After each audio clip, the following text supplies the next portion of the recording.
अंधकासुर। अंधकार से विनाश तक प्रस्तावना मंदराचल पर्वत की शांति को माता पार्वती और भगवान शिव के हास्य विनोद ने जीवंत बना दिया था। प्रेम खेल में माता पार्वती ने शिव की आंखें ढक दी, जिससे संपूर्ण ब्रह्मांड अंधकार में डूब गया। तभी पार्वती के हाथों से पसीने की कुछ बूंदें टपकीं और एक बालक प्रकट हुआ। वह नेत्रहीन था, उसका शरीर जटाजूट से भरा हुआ था और उसकी आकृति भयंकर थी। उसका जन्म अंधकार से हुआ था, इसलिए उसका नाम अंधक रखा गया। पार्वती को उस बालक पर दया आई और उन्होंने उसे अपने पास रखा, लेकिन शिव के गण उसके विचित्र व्यवहार से परेशान रहे। कभी वह हंसता, कभी रोता, कभी क्रोधित हो जाता, कभी के नृत्य करने लगता। ऐसा प्रतीत होता था कि वह स्वयं को इस परिवार में नहीं पाता। अंधक का असली परिवार उसी समय असुरराज हिरण्याक्ष को पुत्र की चाहत थी। उसके भगवान शिव की घोर तपस्या थी, जिससे प्रसन्न होकर शिव ने अंधक को उसे पुत्र रूप में प्रदान कर दिया। हिरण्याक्ष अंधक को अपने साथ लिया, लेकिन वहां भी अंधक को अपना पन दिया। उसके सौतेले भाइयों ने उसका उपहास किया। एक अंधा व्यक्ति दैत्य कुल का राजा कैसे बन सकता है? इसी दौरान हिरण्याक्ष ने पृथ्वी को जल में डुबो दिया। भगवान विष्णु ने वराह अवतार लेकर उसका वध कर दिया। हिरण्याक्ष की मृत्यु के बाद अंधक और भी असहाय हो गया। अपमान और अस्वीकार्यता से क्रोधित होकर उसने वन की ओर प्रस्थान किया। घोर तप और वरदान अंधक ने भगवान ब्रह्मा की घोर तपस्या की। उसने अपने शरीर का मांस, रक्त और सब कुछ अर्पित कर दिया, यहां तक कि वह केवल एक कंकाल मात्र रह गया। हजारों वर्षों तक उसने तप किया, जिससे प्रसन्न होकर ब्रह्मा प्रकट हुए।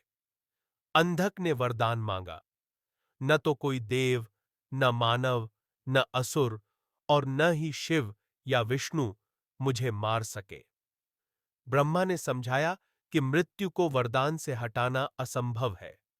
तब अंधक ने शर्त जोड़ दी, मेरा वध तभी हो जब मैं ब्रह्मांड की सबसे सुंदर स्त्री को अपनी पत्नी बनाने की इच्छा करूं, जिसे मैं अपनी मां के समान मानूं।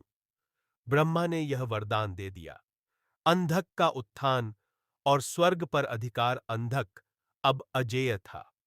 उसने असुरों की विशाल सेना संगठित की, जिसमें हस्ती, दुर्योधन और वैद्य उसके प्रमुख मंत्री बने। उसने देवताओं पर आक्रमण कर स्वर्ग पर अधिकार कर लिया। इंद्र और अन्य देवता हारकर त्राहि-त्राहि करने लगे, परंतु अंधक का अहंकार यहीं नहीं रुका।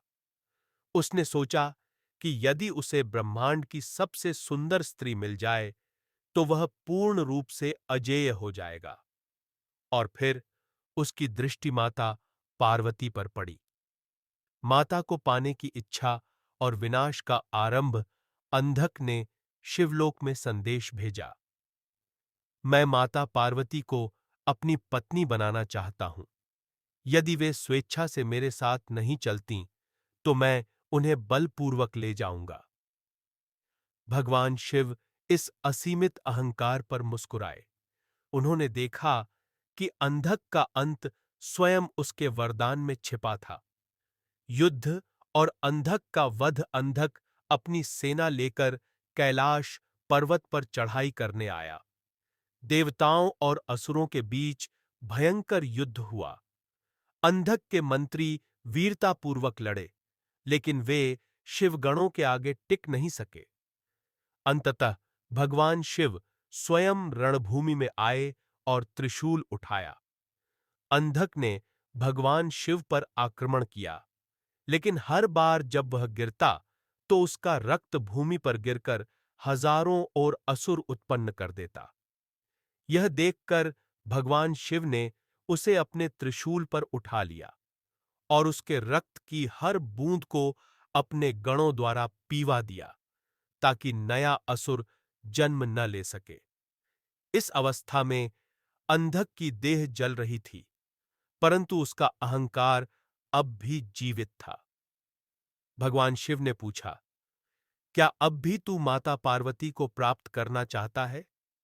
अंधक ने क्षण भर को पार्वती की ओर देखा। अचानक उसे अपने ही वरदान का स्मरण हुआ, जिसे मैं मां के समान मानूं, वही मेरे वध का कारण बनेगी। अब उसके पास कोई विकल्प नहीं था। उसने अपनी हार स्वीकार कर ली। अंधक का अंत और निष्कर्ष भगवान शिव ने अपने त्रिशूल से अंधक का वध कर दिया। उसका अंधकारमय जीवन समाप्त हो गया।